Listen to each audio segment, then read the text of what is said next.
moi, dès demain, là, ça m'intéresse vraiment un système de gestion du savoir, Ouais. là, un virtual knowledge system.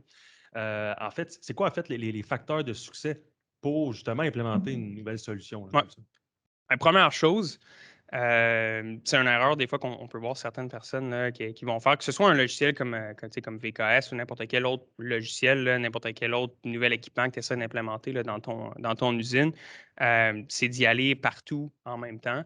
On a une phrase en anglais là, qu'on dit souvent, là, Don't let a perfect get in the way of better. Là, donc, laisse pas Ah, bon ça. la Ah ouais. perfection, embûcher le meilleur. Je ne sais pas si c'est la meilleure traduction, là, mais souvent, le monde, ils veulent tout faire dès le début, là. Ils vont cibler tout leur département, ils veulent implémenter un logiciel comme ça partout. Il faut y aller par petites cellules.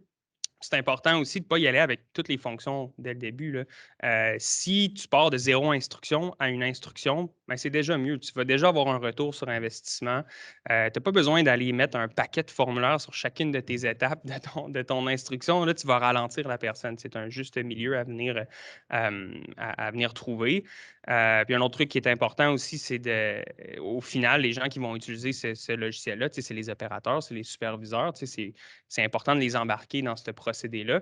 C'est eux qui vont l'avoir en plein visage là, à longueur de journée. Tu sais, c'est important qu'au début, quand tu fais rentrer ce système-là, tu bâtis une instruction ou tu crées un certain programme, là, tu le montres aux opérateurs, tu recueilles là, Le feedback, ouais, c'est la ça, là. rétroaction. Là. Ouais, rétroaction, tu fais des modifications, là, tu vas et bien comme ça là, jusqu'à temps que tu arrives avec de quoi de pas pire.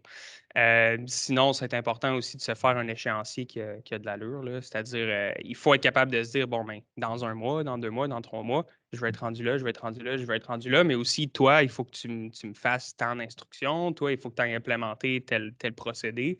Parce que si il n'y a pas un contrôle strict, ben, comme j'ai mentionné un peu au début, sur un plancher de production, il y a des feux qui arrivent tout le temps, là. Fait que souvent, le monde, ils vont se dire, bon, ben, tu sais, j'ai pas eu le temps encore de le faire.